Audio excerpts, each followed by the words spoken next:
안녕하세요. 1초의 성무사입니다. 오늘 거래소 시장에서는 지수가 1.7% 정도 하락했고, 그리고 선물 지수는 0.45% 상승했는데, 지수 하락폭에 비해서 장세가 좀 썰렁한 그런 모습을 보였습니다. 오늘 대형주들은 강한 보합세를 유지했지만은 중형주들이 0.6% 정도 하락했고, 그리고 소형업종은 1% 넘게 하락을 해서 오늘 거래소 시장에서는 상승 종목이 280개인 반면에 하락 종목이 526개에 달했고, 그리고 코스닥 시장도 상승 종목이 301개에 하락 종목이 622개나 되었습니다. 종합지수는 약보합권을 유지했지만 시장 내면의 에너지는 약간 소진되면서 전반적으로 조정받는 그러한 양상이 나타나고 있습니다. 그동안의 장세 흐름을 살펴보면은 7월 초순경까지는 원달러 환율이 지속적으로 하락하면서 환율 강세주들이 대체로 강세를 보였죠. 음식료라든지 그 다음에 비금속 광물 등 중소형 개별주들이 사상 최고치를 갱신하는 그러한 강한 상승을 보이다가 지난주에는 원달러 환율이 일시적으로 1030원을 돌파하자 수출 관련주들이 일정 부분 상승을 했습니다. 화학주라든지 그 다음에 철강, 금속, 그리고 전기, 전자업종이 일정 부분 상승을 보인 후 실적이 좋은 종목들만 선별적으로 상승하는 그런 모습을 보이고 있죠. 그리고 이번 주에는 어떻습니까? 이번 주에는 정부 정책 관련 수혜주들, 정권주와 건설업종이 비교적 강한 상승을 보였습니다. 이와 같이 매주 상승업종과 그 다음에 주도하는 종목들이 계속해서 바뀌고 있기 때문에 일반 투자가들이 뒤따라 다니서는 수익을 내기가 상당히 어려운 그러한 양세가 계속해서 전개가 되고 있습니다. 잠시 후에 강의를 본격적으로 시작을 하도록 하겠습니다.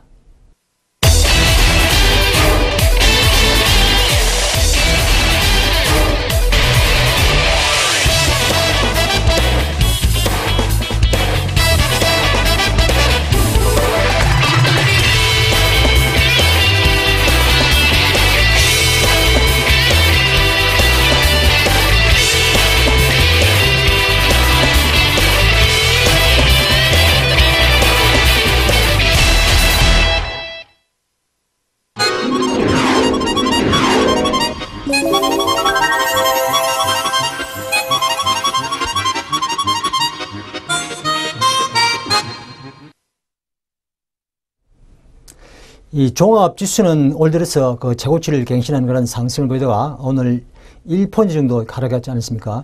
근데 시장의 에너지는 개별주 지수로 계속해서 상승하다가 대형주들이 또 번갈아 상승을 보이자 전반적으로 좀 조정받는 그런 낌새가 많이 나타나고 있습니다.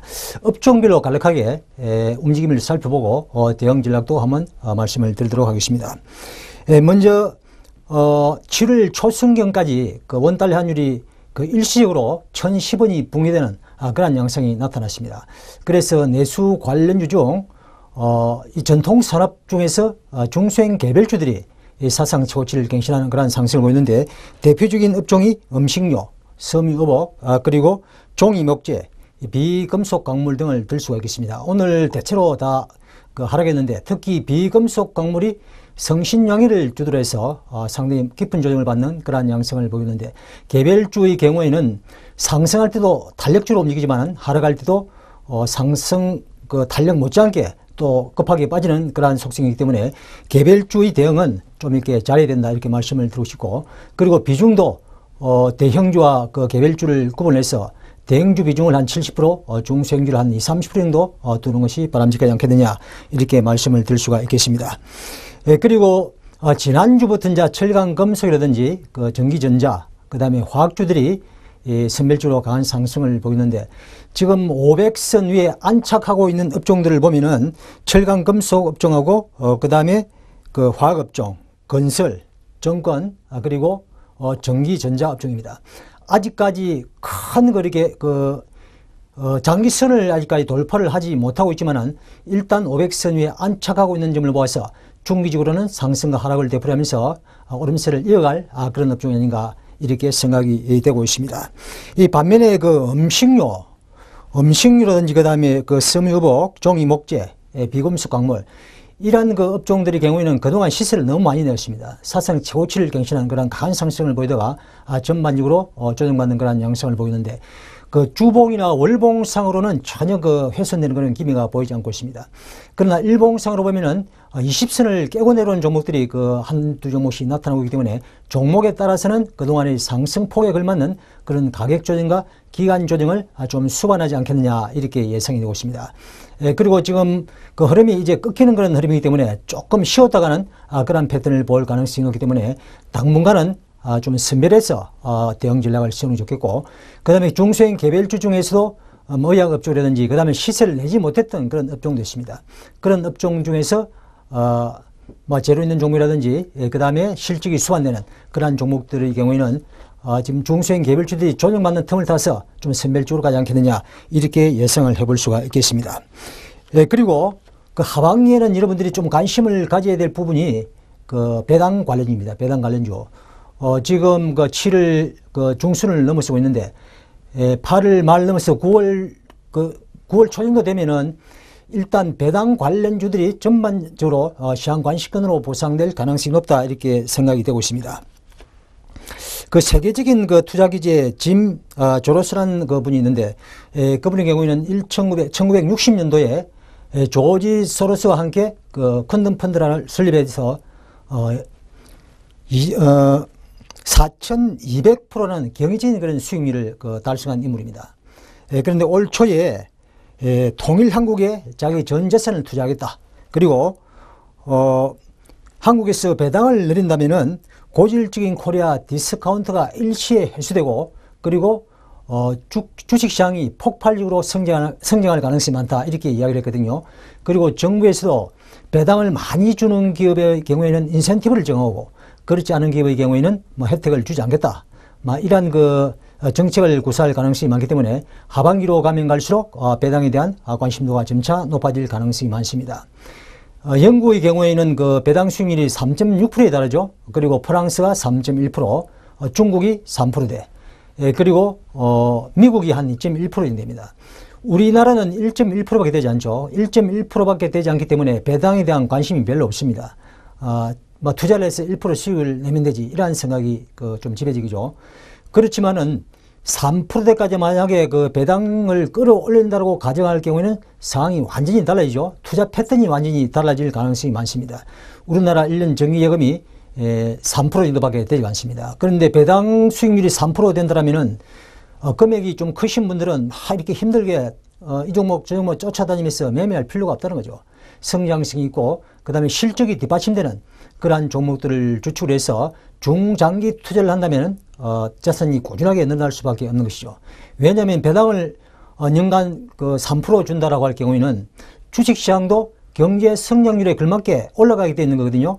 지금은 지수가 2000포인트에 갇혀서 장기간 횡보 양상을 보이고 있지만 결국은 2500, 3000포인트 이렇게 올라가게 되어 있는 것입니다. 경제 성장률 플러스 물가 상승폭만큼 주가는 상방적으로 움직이게 되어 있는 것이거든요. 그래서 5년이고 10년이고 장기 투자를 우량주를 할 경우에는 답이 나온다는 이야기죠. 그래서 지금 경우에는 이제 예전에 비해서는 많이 중장기 투자로 전환되고 있습니다만은 아직까지도 단기 대응하는 단타 매매하는, 그리고 장중에 또 치고 빠지는 초단기 매매도 지금 성행을 하고 있지 않습니까? 근데 배당 수익률을 3%까지 끌어올린다고 할 경우에는 완전히 투자 문화가 달라질 가능성이 많다, 이렇게 생각이 되고 있습니다. 그래서 현금 보유 비중이 높은 기업들, 다시 말해서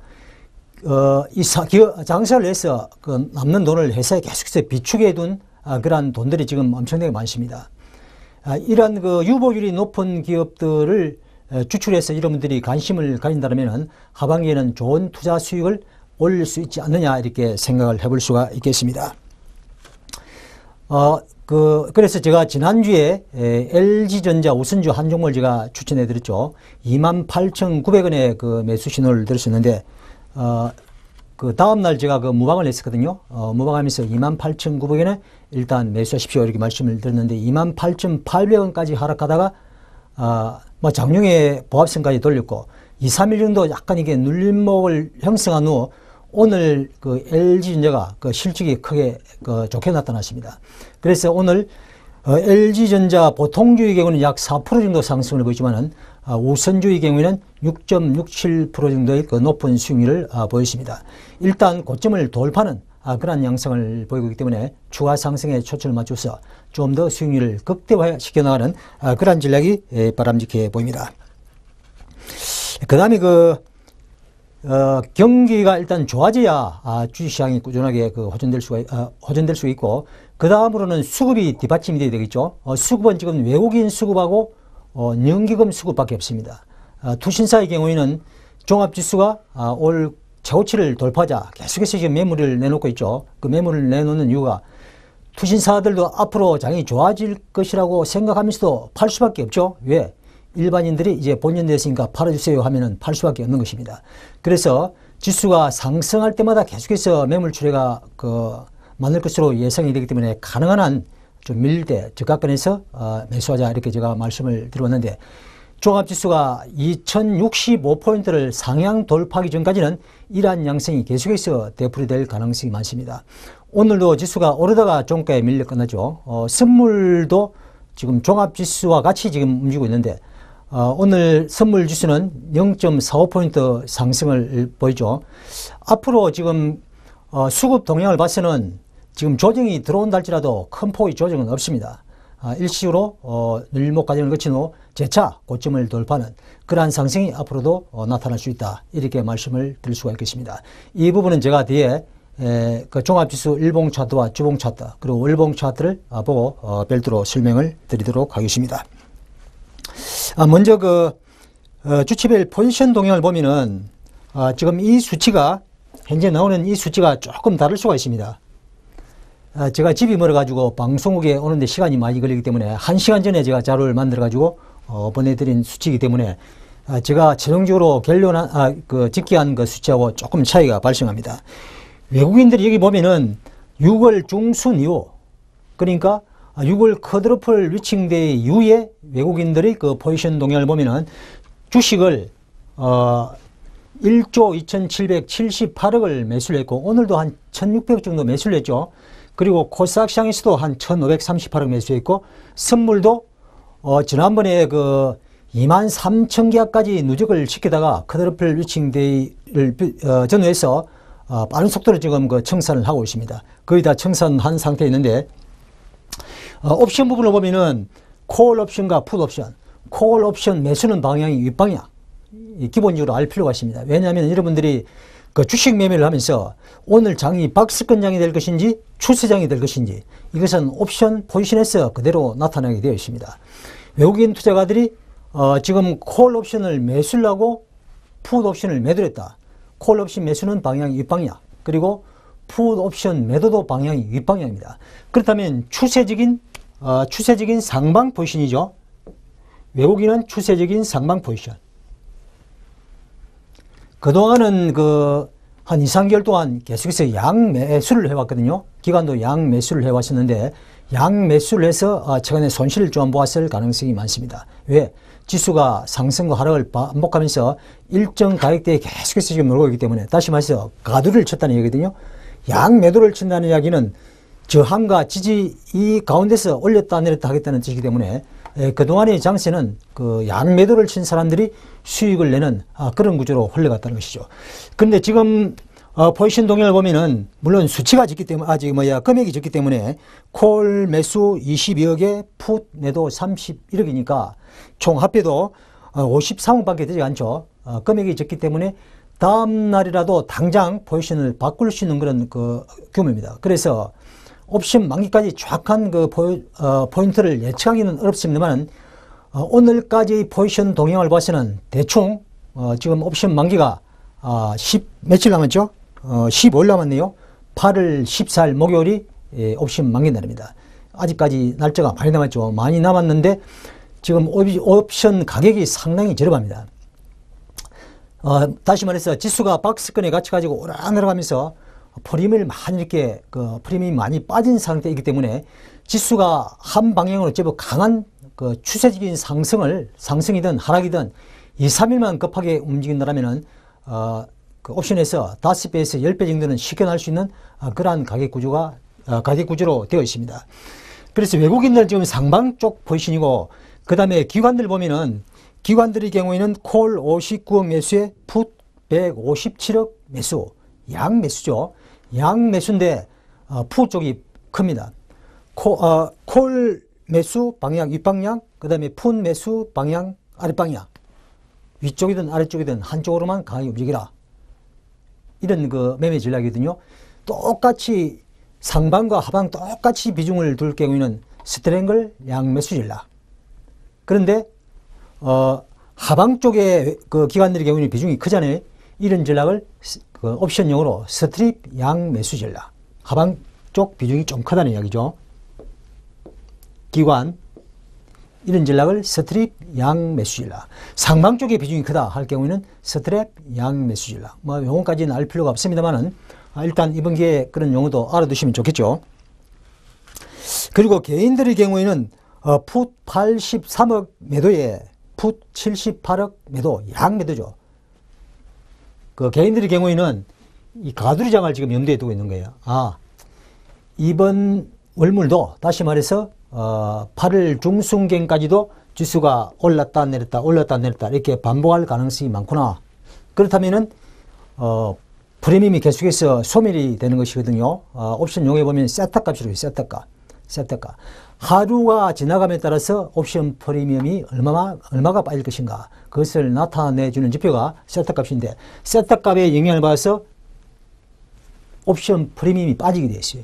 그래서 개인들의 경우는 이 가두리장, 박스권장을 염두에 두고 있고, 그 다음에 외국인들은 상방 쪽으로 그 방향을 잡고 있고, 그 다음에 기관들은 아래쪽으로 잡고 있어요. 왜 이런 현상이 나타나느냐면, 지금 수급 동향에서 볼 수 있잖아요. 외국인들은 주식을 계속 사고 있어요. 자기들이 주식을 사니까 자기들은 윗방향으로 관심을 두고 있는 거죠. 내가 사는데 설마 주식이 많이 빠지겠어? 이런 생각이죠. 그 다음에 기관들의 경우에는 지금 펀드 환면 물량이 계속해서 나오고 있잖아요. 그 투신사들이 주로 그 매물을 많이 내놓고 있는데, 제가 볼 때는 2065포인트를 돌파하기 전까지는 이와 같은 현상이 계속해서 반복될 가능성이 많다는 얘기죠. 올라가면 두들기 맞고, 또 내려오면 또 치기 올리고, 이런 양상이 정해되면서 지그재그의 패턴을 통해 저점을 높이는 그러한 패턴이 나오지 않겠느냐, 이렇게 예상을 해볼 수가 있겠습니다. 이 좌우지간 외국인은 방향 윗방향이고, 그 다음에 개인은 횡보, 그 다음에 기관은 아랫방향. 지금 아랫방향인데 방향을 또 바꿀 수도 있습니다. 언제든지 포지션은 바뀔 수가 있다는 이야기죠. 그 다음에 여기서 투자자별 그 매매 그 종합을 한번 보면은, 이것이 선물 만기 다음 날부터, 그러니까 6월 컷오프 리칭데이 이후부터 나온 집계인데, 그 이후에 외국인들이 그 6월 그 중순 이후를 이야기하는 거죠. 외국인들이 2조 7천억을 주식을 샀어요. 2조 7천억. 2조 7천억을 매수를 하고, 개인은 2,200억 정도를 매도를 하고, 근데 기관이 1조 9천억, 거의 2조 정도를 매도를 했어요. 누가 다 매도했느냐? 투신이 절반을 매도했네요. 투신이 1조 정도 매도하고, 그 다음에 은행, 기타 금융, 국가지자체, 기타 법인 등등 해서 기관들은 대략 2조, 그 다음에 2조 8고, 외국인들은 약 2조 7천억 정도를 매수를 했다는 이야기죠. 코스닥 시장은 개인이 파는 구도, 개인이 709억을 팔고, 외국인이 1,400억 사고, 기관이 2,759억을 매수를 했다는 거죠.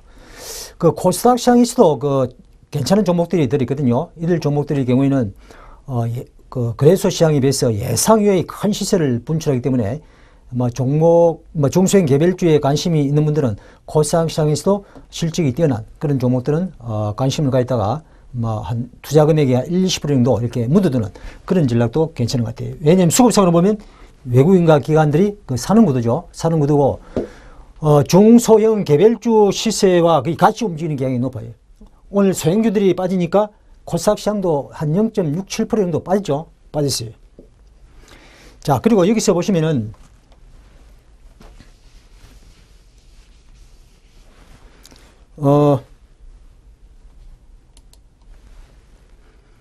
선물이 지금 그 컷오프 리칭데이 이후에 한 882계약 정도 지금 매수한 걸로 되어 있죠. 매수한 걸로 되어 있는데, 그 정권사마다 통계가 조금씩 다를 수가 있습니다. 다를 수가 있고, 그러니까 좌우지간 그동안 그 매도를 많이 누적시켜 놓았던 것을 거의 다 풀었다 이렇게 보시면 돼요. 그러니까 윗방향이든 아랫방향이든 선물 가지고 움직이기 좋은 그런 지금 그 몸집이 가벼운 그런 상태에 있다 이렇게 보시면 될 것 같아요. 자, 그 다음에 그 주체별 포지션 그 동향을 보면은 이 지표를 보시면은 대충 8월 14일까지 지수가 얼마 정도 올라갈 것인가, 얼마 정도 내려갈 것인가, 올라가면 과연 어디까지 갈 것인가, 내려가면 또 어디까지 내려갈 것인가, 그 답을 여기서 찾을 수가 있다는 이야기죠. 물론 제가 앞서서 말씀을 드렸습니다만은 이것은 고정된 그러한 그 포지션이 아니고 다음 날이라도 당장 바뀔 수가 있기 때문에 물론 바뀌면 또 그에 따라서 그에 걸맞는 그 매매 전략을 세워야 하겠습니다만은 현재의 그 구도상으로는 이것이 외국인 포지션 동향, 그 선물은 뺐어요. 선물 빼고 옵션, 순수하게 옵션만 가지고 한번 이렇게 그 만들어 봤는데, 선물 빼고 보니까 외국인 경우에는 포지션이 이렇게 되어 있죠. 내려가면은 250포인트 아랫방향으로 내려가면 수익이 크게 나는 구도고, 그 다음에 270포인트 위쪽으로 올라가면 또 수익이 나는 구도로 되어 있어요. 수익이 나는 구도로. 그런데 여기 보시면 여기가 270이거든요. 270. 여기 270포인트, 여기를 한번 잘 봐보세요. 왜 여기를 쫙 보시냐면은 이것이 기간 포지션 동향인데, 기관들의 경우는 270포인트 위쪽으로 올라가면은 손실이 나는 구도로 되어 있죠. 손실이 나는 구도로 되어 있고, 내려가다가 250포인트 아래쪽으로 내려가면은 여기에서 이익이 극대화되는 그런 구조로 되어 있다는 이야기죠. 그런데 지금 현재 추세로 봐서는 지수가 급락할 이유가 제가 볼 때는 별로 없는 것 같아요. 급락할 이유가 별로 없기 때문에 아랫방향보다는 윗방향의 어느 시점에서 장이 끝날 것인가, 여기에 초점을 맞추는 것이 바람직하지 않느냐, 이렇게 예상을 해볼 수가 있겠는데, 저지간 그 기관들은 270포인트, 272포인트까지는 올라가도 전혀 이렇게 포지션상에 문제가 없다는 이야기죠. 그러니까 270포인트 전후고, 그 다음에 개인들이, 외국인도 마찬가지죠. 외국인도 270포인트까지 올라가서는 포지션에 전혀 이상이 없어요. 그렇다면 외국인들은 주식을 계속해서 사고 있기 때문에 지수가 올라가면 올라갈수록 유리하겠죠. 파생의 옵션 포지션 비중이 크지가 않기 때문에 여기까지 올라가더라도 외국인은 만족할 만한 그런 수익 구조라는 이야기죠. 그런데 아랫부분을 보시면은 이것이 개인 포지션 동향인데, 개인들의 경우에는 어떻습니까? 260포인트. 지금 만족해야 돼. 지금 지수가 만족할 만한 지수예요. 이 지수에서 끝나른다고 하면은 개인들이 투자를 잘한 거죠. 아까 제가 말씀드렸잖아요. 양 매도니까 가두리장, 박스장, 이 중심선이면 여기서 올라갔다 내려갔다 이렇게 반복하면서 여기서 딱 끝나는 것이 개인들의 경우에는 가장 바람직한 매매 전략이라는 얘기죠. 가장 바람직한 구도라는 이야기죠. 그런데 여기 보시면은 270포인트에서 272포인트에 손실이 좀 다소 날 수 있는 그런 구조에 여기 있어요. 그 다음에 275포인트 위로 올라가 버리면은 개인들의 수익이 극대화될 수 있는 거거든요. 이 기울기가 가파르잖아요. 그죠? 그래서 외국인과 기관 그리고 개인들의 포지션 동향을 종합적으로 분석해 본 결과 8일이죠. 8월 14일 옵션 만기 전후까지 종합지수는 대략 선물지수로 270포인트 전후가 되지 않겠느냐. 그렇다면 지금 지수가 2020포인트 근처니까 2022포인트입니까? 2027인가 어떻게 되죠? 그럼 2020포인트 선이니까 앞으로 종합지수가 14일 동안 약 80에서 100포인트 정도는 추가 상승할 가능성이 있다 이렇게 보는 거죠. 제 개인적인 생각이에요.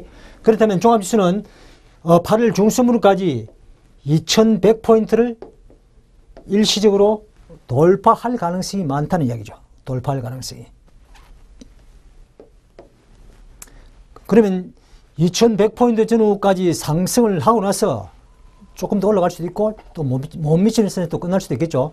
하고 나서 그 다음에 어느 정도 또 눌림목 주고 나서 9월 초순 이후에는 3분기 실적 기대감에 지수가 또 상방적으로 움직이면서 제가 볼 때는 올 하반기까지는 적어도 사상 최고치를 갱신한 그런 흐름이 나오지 않겠느냐, 이렇게 예상을 해보는 거죠. 어떻습니까? 좀 맞을 것 같아요.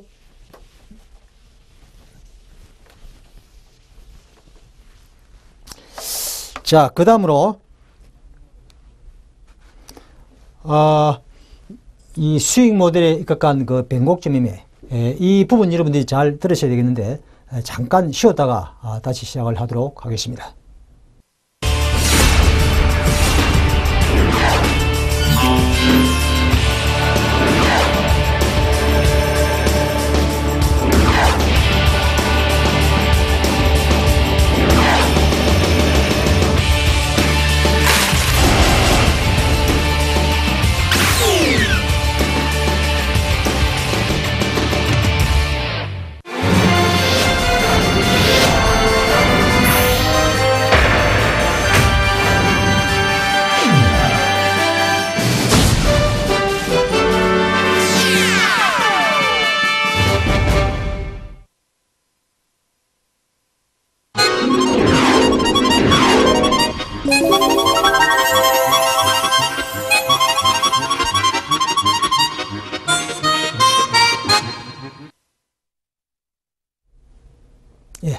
시작하도록 하겠습니다. 자, 수익 모델. 제가 항상 강조하는 부분이 이 수익 모델이죠, 수익 모델. 이 돈 버는 방법. 이 부동산 투자든 사업이든 성공하는 사람은 나름대로 그 핵심 포인트가 있습니다. 어느 부분에 집중해서 연구를 하고 또 투자를 해야 될 것인가. 이 수익 모델이라는 게 있죠, 수익 모델. 그 주식이나 선물 옵션을 하시는 분들, 이 수익 모델이 없다라면은 한번 좀 냉철하게 생각할 필요가 있다는 거죠. 이 수익 모델이 없고서는 절대 성공하기가 어려운 시장이 바로 이 시장입니다. 나름대로 주식이든 선물이든 옵션이든 나름대로의 그 수익 모델과 그 다음에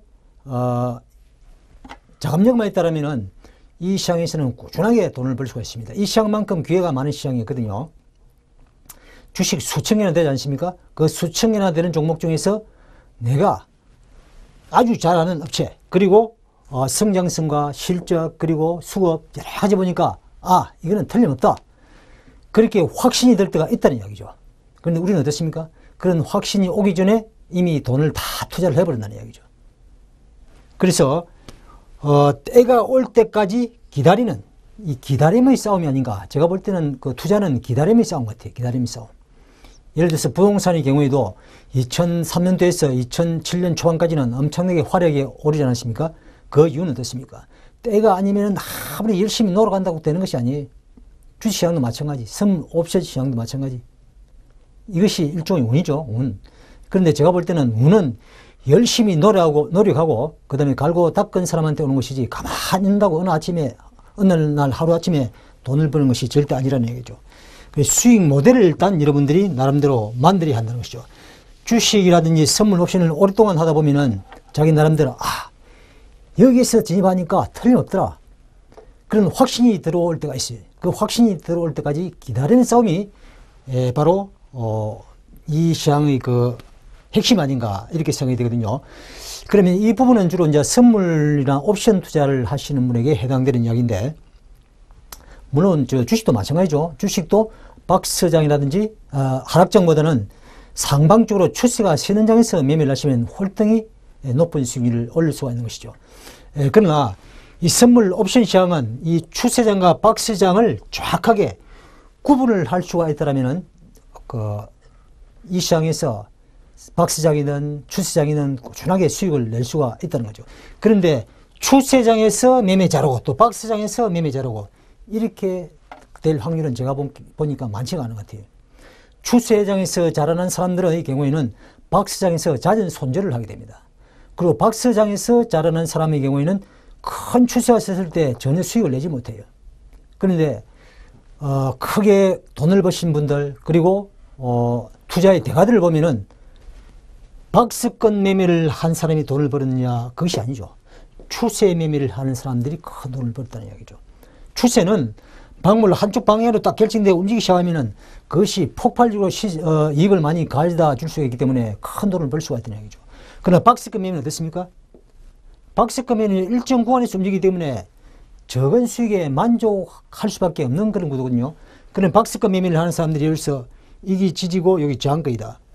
그럼 지지권 내려오면 매수, 여기 오면 매수, 여기 오면 또 매도, 계속 반복질 할 거 아니에요? 그러면 습관적으로 고점 근처 오면 팔아버려. 이게 추세 초기 단계에 있는, 초기 단계인데도 여기서 팔아버린다니까. 박스권 매매에 길들여져 있기 때문에 여기서 만약에 추세가 선다 할 경우는 하고 나서 일목 주고 그 다음에 확 날아갈 거 아니에요?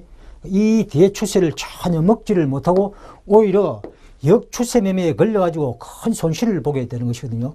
왜냐면 이렇게 짧은 이 박스권 매매 하시는 분들 보면은 손절을 잘 안 해요, 손절. 들고 있으니까 또 올라갔다 내려오더라, 내려갔다 올라오더라.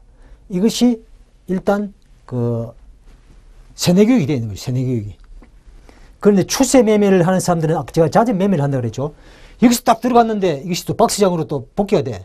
그러면 일정 부분에서 손절을 하는 거예요, 손절.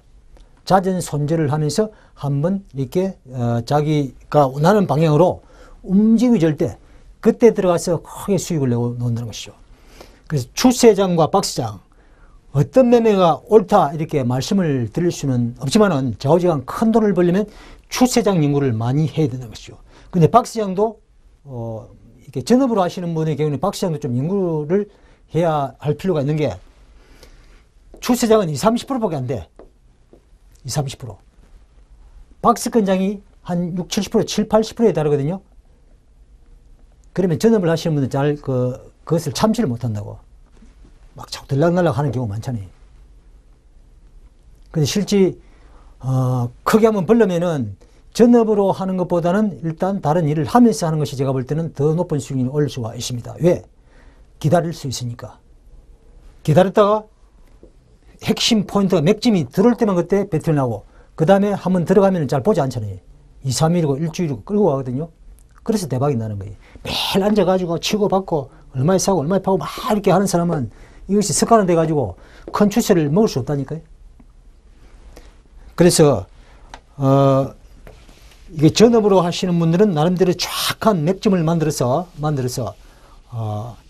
막 크든 적든 꾸준하게 수익을 낼 수 있는 그러한 기법을 연구를 해야 되고, 그 다음에 과단성, 이런 것도 많이 길러야 되겠죠. 자, 그럼 추세장에서 일봉상의 변곡점. 일봉상 보면은 이렇게 추세가 서는 경우 있고, 지금처럼 막 올라갔다 내려갔다. 요즘 매매하시면 좀 짜증이 날 거예요. 선물 매매하시는 분. 야, 이번에는 고점 뚫었으니까 좀 갈랑 같다 생각했더니 팍 눌려버리고, 또 따라가니까 또 팍 들어버리죠. 올렸다 내렸다 내렸다 올렸다 계속해서 반복을 하니까 따라다니는 사람은 이번에 손실을 좀 볼 수 있는 그런 장이 계속해서 전개가 되고 있잖아요. 아직까지는 수급 여건상으로 그리고 지금 외국인과 일단은 강하게 한번 추세가 생성되고 이쪽으로 한번 가려면은 외국인과 기관이 쌍끌이 매수가 나타나줘야 돼.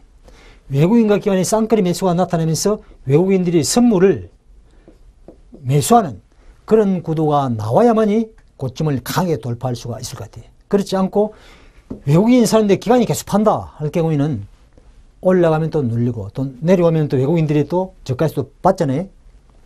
연기금도 많이 빠지면 또 사니까 연기금은 계속 사는 구도예요. 그러니까 올라갔다 내려갔다 계속 이렇게 반복하면서 알게 모르게 저점과 고점이 높아지거나 그런 패턴이 계속해서 이어지고 있는 것이죠. 일봉상의 변곡점이 나타나면은 이때는 제가 볼 때는 얼마라도 한번 투자를 해봐야 돼. 왜? 제대로 이게 방향이 맞고, 그 다음에 거기서 강한 상방 쪽의 변동성이 나타난다면은, 또 아래쪽으로 변동성이 나타나면은 큰 수익을 올 수가 있는 것이 이 일봉상의 변곡점 자리거든요. 일봉상의 변곡점 자리는 그렇게 큰 포인트는 그렇게 자주 나타나지 않죠. 일봉상의 변곡점 플러스 주봉까지 변곡점이 나타난다면은 한번 크게 수익을 낼 수 있는 그런 그림이 나올 수가 있는 것이죠. 일봉상의 변곡점 크게 한번 승부를 보려면 일봉상의 변곡점을 많이 연구를 해야 되는 것이죠. 그러면 여기서는 일봉상의 변곡점은 여러 가지 체크를 하시면 되겠죠. 일단은 차트를 한번 봐야 되겠고, 그 다음에 수급도 한번 체크를 해봐야 되겠고, 또 여러분들이 보시는 스토캐스틱이나 MACD 등등 여러 가지 또 보조지표가 있지 않습니까? 보조지표가 틀릴 때도 많지만 또 잘 맞을 때도 있어요. 그런 것들을 종합적으로 분석을 해서 오늘 이러한 행태니까 다음 날은 급등이든 급락이든 나오겠다. 그럴 때는 종가승부를 해보는 거예요. 일정 부분. 정금액을 하시면 안 되죠. 종가승부는 상당히 좀 위험한 그런 전략이거든요. 위험한 전략인데 그것이 확실하게 눈에 들어온다면 밤새 크게 돈을 벌어줄 수 있는 그 포인트이기 때문에 그 일정 부분 한번 종가승부도 해볼 필요가 있는 것이죠. 그 다음 분봉상의 변곡점. 선물 매매는 일봉상의 변곡점에서는 한번 입방향 아랫방향 움직이기 시작하면은 10포인트에서 적어도 한 30포인트 막 움직여요. 뭐 30포인트 조금 맞나요? 20포인트. 10포인트 정도를 보고 한번 승부를 내는 거죠. 그러면 한 계약당 500만 원에서 한 1000만 원 정도 버는 게임이죠. 요즘 한 계약이면 한 1800만 원 정도면 투자가 가는 거죠. 한 2000 정도 넣고 500만 원에서 한 1000만 원 버는 게임이니까 괜찮은 게임이잖아요. 그죠? 그 다음에 분봉상의 변곡점. 분봉상의 변곡점은 그 트레이드 매매를 좀 많이 하잖아요. 장중에 이제, 종가에 다 정리하는 그런 매매. 추세가 서든, 뭐, 박스권 매매든.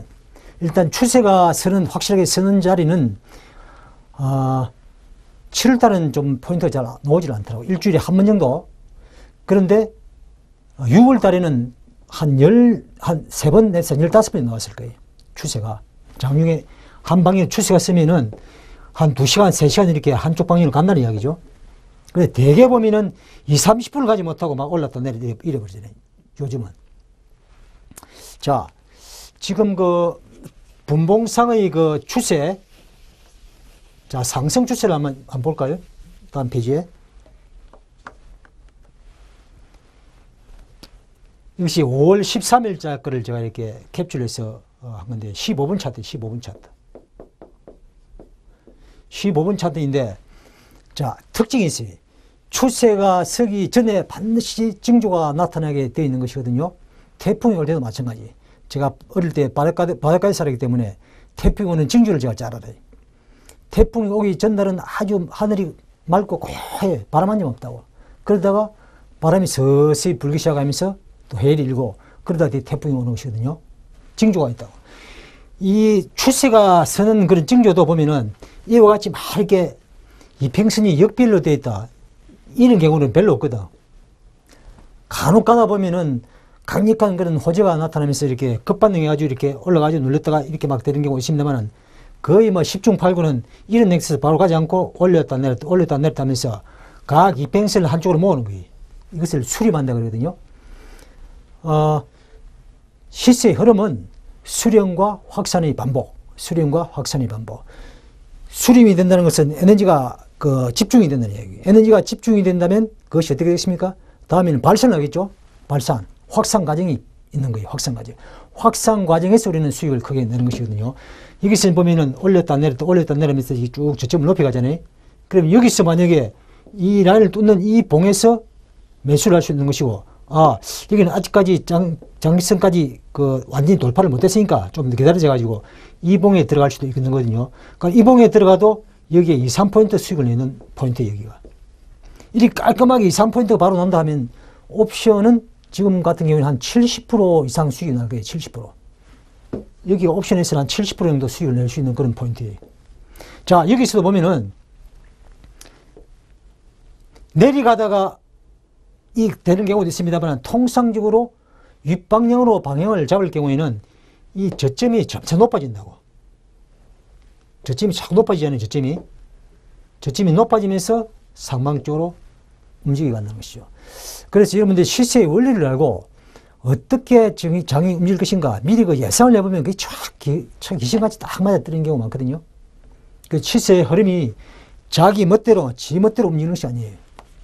반드시 보면 어떠한 패턴, 어떠한 추세, 그다음에 어떠한 박스, 여러 가지 형태의 징조를 주고 그 다음에 움직인다는 것이죠. 그 다음에 이제 하방주로 흘러가는 하방 추세 한번 볼까요? 하방 추세도 마찬가지죠. 고점이 점차 낮아져가는 그런 패턴을 보이다가 흘러버리잖아요. 그죠? 여러분들 가만히 한번 체크를 해보세요. 그러니까 우리는 막 이렇게 보다 보면은 여기서 막 매매하려고 영속을 있어, 여기서 매매하려고. 그러니까 여기서 들어갔으면은 이것을 이제 단타 매매하시면 이걸 못 참거든요. 그러니까 손절 딱 라인이 걸린다고, 손절 라인에. 내려오다 쭉 흘러버리면 못 잡는 거죠. 여기 딱 오니까 이 봉을 보고도 들어가야 되는데, 아이고, 이렇게 많이 넣는데 이게 어떻게 들어가? 못 들어가거든요. 쳐다보고 있다고. 그럼 나중에 어떻게 하느냐? 여기 와서 이제 매매하려고 한다, 여기 와서. 아이고, 지금이라도 들어가야지. 그때부터는 이제 올렸다 내렸다 올렸다 내렸다 하면서 바닥을 다지는 그런 그 과정인데, 여기서 이제 승부를 보려고 하는 것이거든요. 여기서. 그러면 이 구간에서, 이 전체 구간에서 과연 우리는 어디에서 진입할 것인가? 물론 이런 자리에 진입을 하면은 고점에서 진입했기 때문에 수익을 많이 낼 수 있겠죠. 그런데 이런 데서는 확률이 떨어진다는 얘기죠. 했다가 이렇게 해가지고 올라가 볼 수도 있잖아요. 그죠? 이런 데서는 확실한 포인트가 안 보이잖아. 그런데 이런 자리에서는 확실하게 포인트가 보이죠. 내려오다가 대량거래 세우면서 빠지고, 여기도 물론 대량거래 세우면 징조를 줬잖아요. 여기도 대량거래 세우면서 징조를 줬잖아요. 주식도 마찬가지. 주식도 올라가는 종목들은 거래가 팍 세우면서 양봉 세우고, 그 눌목 줄 때 거래가 없고 또 팍 세우면서 양봉 세우고, 이렇게 한 주식은 눌릴 때 의도적으로 빼는 거예요. 의도적으로. 차트를 만들어가는 거죠. 그래서 주식도 예를 들어서 이제 10분이나 이런 걸 보면은 잘 모를 수가 있어요. 왜? 1분 사이에, 예를 들어 1분 사이에 팔아먹다가 순간적으로 팍 치기 올리고 이런 경우가 있거든요. 그리고 1분 차트를 내놓고, 오늘 1분 기간을 딱 보니까, 저 시간대에 주식을 많이 팔았구나, 샀구나. 그것을 알 수가 있는 거죠. 그렇게 좀 시간대를 좀 짧게 해가지고, 보시면은 그 흐름을 좀 명확하게 읽을 수가 있다는 것이죠.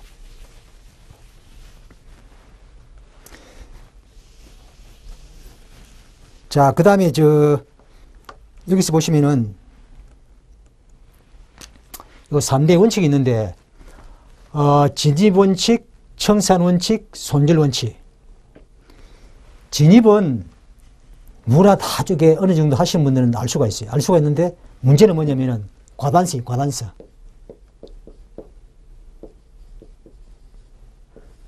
좀 과감하게 이게 그 타이밍 오면은 진입을 해야 되는데, 과감하게 진입을 잘 못하는 경우가 많거든요. 망설이다 꼭 뒤늦게 이제 진입하는 일이 많다는 얘기죠.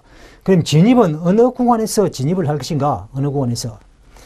제가 쭉 이렇게 한번 오랫동안 분석을 해보니까 핵심이 뭐냐면은, 진입하는 구간은 항상 어떤 패턴과 그 다음에 추세와 어떤 박스를 만들더라는 얘기죠.